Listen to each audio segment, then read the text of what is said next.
नमस्ते, अभिवादन आपका इनोसेंट इन्वेस्टर के इस नए वीडियो में। दोस्तों, एक कंपनी का टारगेट लगभग 40% ऊपर दिया गया है। स्विंगर सेटअप पे बहुत ही बेहतरीन परफॉर्मेंस है इस कंपनी की। स्टॉक मार्केट में बात कर रहा हूँ, स्विंगर सेटअप की बात कर रहा हूँ। उसके अलावा इन्वेस्टिंग जिसने भी की है उनको बड़ा पैसा भी बनाकर इस कंपनी ने दिया है। और ये कंपनी जो देश में काम करती है वो बड़ा ही कमाल का काम है। मतलब हम आप में से मुझे नहीं लगता कि कोई उनके प्रोडक्ट ना यूज किया हो। मतलब अगर बीमार होंगे या कोई दिक्कत होगी तभी हो सकता है हम में से कुछ लोग ना यूज़ किए हों, या फिर हम लोग एक तौर तरीके से छोड़ दिए हों कि नहीं यूज़ करेंगे। मैं किसी नशे की बात नहीं कर रहा हूँ, सिंपल सी चीज़ है। आपको पता है या पता था इस कंपनी का नाम या नहीं, ज़रा बताइएगा नीचे कमेंट करके। मैं सबसे पूछ रहा हूँ, कमेंट ज़रूर करना। आपको पता है पेप्सी जो कंपनी है वो कौन हैंडल करते हैं इंडिया में? मैंने इस स्टॉक के बारे में कई बार डिस्कशन किया है, आज फिर से सवाल पूछ रहा हूँ क्योंकि कुछ लोग नए आएंगे, देखते हैं उनको पता था या नहीं। ठीक है, अब इस कंपनी को मैंने आपको खरीदने को बोला था, पेप्सी कंपनी के नाम से लिस्टेड नहीं है इंडिया में, आपको पता है, बताया हूँ। लिस्टेड किसी और नाम से है। 40% ऊपर का टारगेट, मतलब one of the highest target दिया गया है इस कंपनी के लिए। हमने जहाँ से खरीदा वहाँ से बड़ा मोमेंटम आ चुका है इस स्टॉक में। स्टॉक का नाम क्या है? VVL। नाम समझ गए? जी हाँ। कौन से पोर्टफोलियो का हिस्सा था ये भी ज़रा लिख देना नीचे कमेंट करने वालों। देखते हैं याद भी है कि सब भूल जाते हो आप लोग।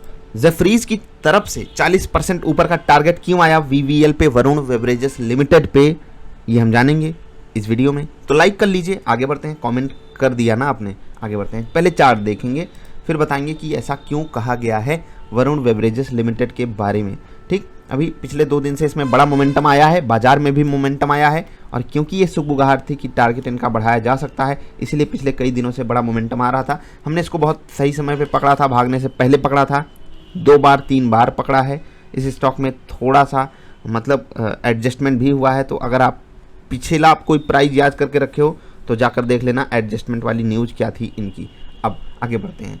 स्विंगर सेटअप पे मैं आपको बता रहा हूँ बाई कहाँ कहाँ मिला था। ठीक है, स्विंगर सेटअप पे बड़ा प्यारा बाई आपको यहाँ पर मिला था, बड़ा प्यारा बाई आपको यहाँ पर मिला था, बड़ा ही प्यारा बाई आपको इस ग्रीन कैंडल पे मिला था। स्विंगर सेटअप आपने ज्वाइन नहीं किया, कर सकते हो, या फिर आप उसका अल्टरनेट मेथड यूज कर सकते हो। क्या? फिबोनाची वाली वीडियो देखिए, वहाँ पर भी आपको बहुत बेहतरीन बाइंग मिलती है इस स्टॉक में। बहुत बेहतरीन सेटअप पे चलने वाला स्टॉक है, मतलब कमाल का। अगली बार यहाँ पर मौका मिले जरूर लीजिएगा। रिस्क रिवॉर्ड को फेवरेबल रखिए ना, ये आपको मतलब कमाल के प्रॉफिट्स ला कर देता है। मेरे केस में तो यही है, मैंने आपको चीज़ें सिखाई भी हैं, उसी सेटअप पे आप ट्रेड करके देखिए, कमाल के प्रॉफिट्स आपको देगा। पर्सनल पोजीशन भी मेरी है इस स्टॉक में लॉन्ग टर्म के लिए, इसलिए मैं थोड़ा सा इस स्टॉक के प्रति झुका हुआ फील कर सकता हूँ। मतलब आपको फील आ सकता है मैं झुका हुआ हूँ, इसलिए आप रेशनल डिसीजन लीजिए, फाइनेंशियल एडवाइजर से सलाह लीजिए, अपनी रिसर्च जरूर कीजिएगा। अब चलते हैं जेफरीज की बात करने कि उन्होंने ऐसा क्या देख लिया कंपनी में कि 40% ऊपर का टारगेट दे दिया। समझ गए? चलिए चलते हैं डॉक्यूमेंट पे। ये डॉक्यूमेंट आप जाकर अलग अलग मीडिया हाउसेस के थ्रू पढ़ सकते हो। हमने ब्लूमबर्ग क्विंट की वेबसाइट यूज़ की है, आप जाकर ज़रूर पढ़िएगा। जेफरीज ने अपनी वेबसाइट पर भी ये रिपोर्ट डाली है, तो आप वहाँ पर भी जाकर पढ़ सकते हो। ठीक, अब बहुत ध्यान से समझिएगा। 41% ऊपर का टारगेट दिया गया है जेफरीज के द्वारा। पहले टारगेट इन्होंने 930 रुपये का रखा था, अभी 1200 रुपये रखा है। यहाँ से 907 रुपये से आप अगर कंपेयर करोगे तो 300 रुपये, यहाँ मतलब यहाँ से 300 रुपये का एक बड़ा पॉजिटिव मोमेंटम जेफरीज ने बताया है इस स्टॉक में आ सकता है आने वाले 1 साल में। अब ये जो 1 साल है, यहाँ पर आपको कई सारी चीज़ें बताई गई हैं जेफरीज के द्वारा। ऐसा नहीं कि आप 900 पे खरीदो 1200 पे बेचो 1 साल बाद, जेफरीज ऐसा बोल रहा है। स्टॉक मार्केट में अपना एक मार्केट रिस्क इन्वॉल्व होता है, ये तो आप जानते हो। किसी के कहने में आपको नहीं आना होता है, आपको टारगेट को अच्छे से देखना है, समझना है, पढ़ना है, रिसर्च करनी है, स्टॉक के बारे में जानना है। सब चीज़ों को जान लो, उसके बाद स्टॉक खरीदो, क्योंकि रिस्क आपका है। कोई दिक्कत आई बाजार में आप झेलोगे। जेफरीज वाले आएंगे, ये नहीं कहेंगे भैया हमने 1200 का टारगेट दिया था, आपको 1200 का नुकसान हो गया, ये लीजिए 1200 रुपये और खुश रहिए। हमें फॉलो करते रहिए, लाइक भी कर देना, सब्सक्राइब भी कर लेना। जेफरीज वाले तो बोलेंगे नहीं, ठीक है, जैसे हम लोग बोलते हैं अरे भैया लाइक तो कर लो।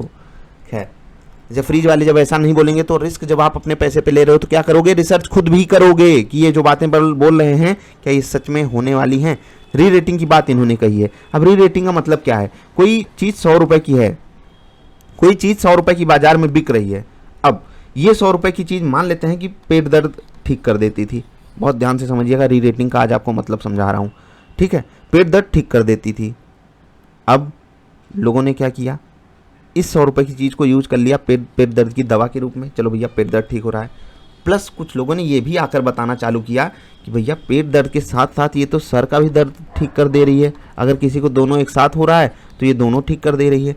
तो इस दवा की री रेटिंग हो जाएगी प्राइस के टर्म्स में।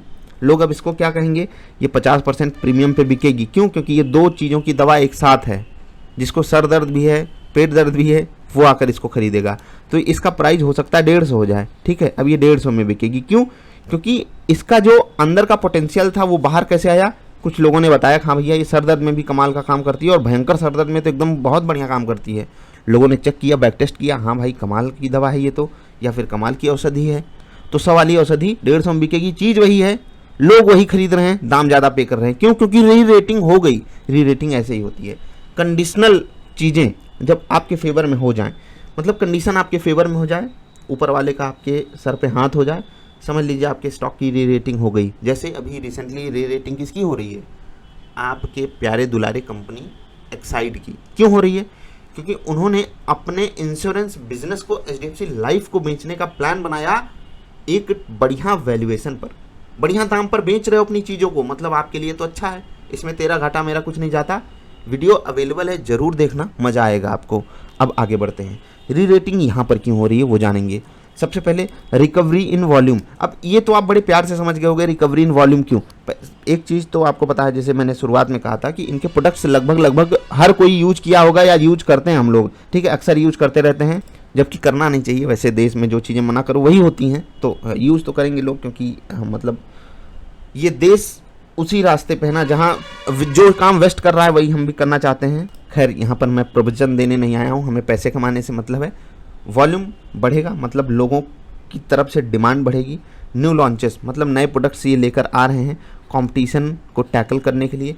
अपने ही प्रोडक्ट्स को ये आगे लेवल पर लेकर जाना चाहते हैं। ऐड कैंपेन्स भी बड़े लेवल पर ये करेंगे आने वाले समय में। अब आप में से कुछ लोग सोचेंगे अरे ये तो सिक्लिकल बिजनेस है, सिर्फ ठंडी में गर्मी में बिकता होगा, ठंडी में कौन ठंडा पीता है।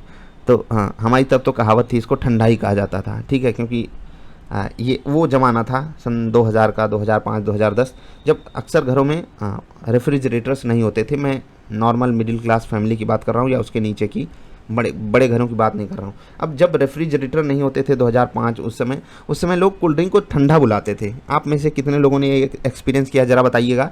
तो हमारे यहाँ इसको ठंडा बोला जाता है। ठंडा की डिमांड लोग सोचते हैं कि बस गर्मी में होती है ठंडे की डिमांड, लेकिन महानगरों में, बड़े शहरों में जहाँ पर लोग रोज़ भागा दौड़ी मचा कर रखे हैं, उन्हें ठंडी में भी गर्मी लगती है और वो तब भी कोल्ड ड्रिंक यूज करते हैं। बिना किसी डाउट के मैं ये कह रहा हूँ, गर्मी में इनका कंजम्पशन एक लेवल पर होता है, बड़े लेवल पर होता है, लेकिन ठंडी में भी ऐसा नहीं है कि बिल्कुल ख़त्म हो जाता है। समझ रहे हैं? तो इनको आप सिक्लिकल बिजनेस ना समझ लीजिएगा, वो गलती ना कीजिएगा। तो वॉल्यूम से फ़ायदा होगा, नए लॉन्चेस से फ़ायदा होगा, डिस्ट्रीब्यूशन एक्सपेंशन मतलब कि जो इनकी एरिया है सर्विसेज प्रोवाइड करने की, वो बढ़ेगा तो कमाल होगा। और मार्जिन नॉर्मलाइजेशन और जो रिडक्शन इन इंटरेस्ट कॉस्ट है, ये दोनों चीज़ें आपस में इंटरकनेक्टेड हैं। देखिए, कंपनी के लिए मार्जिन बहुत ज़रूरी है कि 100 रुपये का सामान हमने बेचा, उसमें हमारा कितना बना, हमारा पैसा कितना बना। जैसे आप कुछ अगर कोई बिजनेस वगैरह करते हो, आपके पास कुछ प्रोडक्ट होगा, तो आप देखते हो कि आप अगर 100 रुपये का कोई सामान बेचे तो आपका फ़ायदा कितना हुआ, 8 रुपये, 10 रुपये या 15 रुपये। वही चीज़ यहाँ पर इनको फ़ायदा करेगी जब इंटरेस्ट कॉस्ट इनकी कम होगी, क्योंकि अभी interest rate one of the lowest level पर है। तो इसका फ़ायदा ये कंपनी उठा सकती है अपने डेट को कम करने के लिए, या फिर जो कैपेक्स है उसको बढ़ा सकती है, बड़े प्यार से बढ़ा सकती है। तो चीज़ें इनके फेवर में कई सारी हैं। इसी कारण जेफरीज ने यहाँ पर री रेटिंग की संभावना जताई है। स्टॉक के प्राइस को 40% ऊपर, टारगेट प्राइस को 40% ऊपर रखना बड़ी बात है जेफरीज जैसी बड़ी संस्थान के द्वारा। बाकी मैंने आपको जैसे वीडियो के बीच में कहा है, रिसर्च आपको करनी है क्योंकि पैसा आपका लगा होगा। आप क्या सोचते हो ज़रा बताइएगा। इस वीडियो में मैंने कुछ बहुत ज्ञानवर्धक बातें नहीं की हैं, सिर्फ सिंपल सी बातें कही हैं, क्योंकि आपसे कुछ बातें करने का मन कर रहा था। सर दर्द पेट दर्द वाला एग्जाम्पल मतलब ऐसे मजाक में ले लिया था। किसी का सर दर्द पेट दर्द हो रहा हो तो ये ना कहे कि आपके कारण मेरा पेट दर्द होने लगा। आपने पेट दर्द की बात कही और मेरा पेट दर्द होने लगा, समझ गए। वैसे पेट दर्द कुछ लोगों के पेट में होता रहता है, तो क्या किया जाए, कुछ कह भी नहीं सकते। अन्य बातें भी हैं, आप जाकर वहाँ पर पढ़ सकते हो। कोविड के कारण इनको बड़ी दिक्कतें आई थी, वो चीज़ें भी टैकल हो रही हैं। इंडिया ऑन ट्रैक है, भारत देश आगे बढ़ रहा है। आगे बढ़ेगा तो कोल्ड ड्रिंक पिएगा, ठंडा पिएगा और ठंडा एंजॉय कीजिए। ठंडा सिर्फ ठंडी में नहीं पिया जाता है, ऐसा इनके रिजल्ट को देखकर आप खुद देख सकते हो। रिजल्ट आप 4 क्वार्टर्स के देख लीजिए, आपको खुद समझ में आ जाएगा कि डेंट तो बिल्कुल पड़ता है, लेकिन वो डेंट ऐसा नहीं है कि एकदम हम कह दें कि ये एक सिक्लिकल ही बिजनेस है, क्योंकि इनके पास अन्य भी प्रोडक्ट्स हैं कोल्ड ड्रिंक्स के अलावा भी। कभी और बताएंगे, अभी अलविदा लेना है। कमेंट जो करने को बोला था, जो नहीं करेगा उसे पाप लगेगा। लाल बत्ती बंद कर देना। मिलेंगे फिर से, नमस्कार।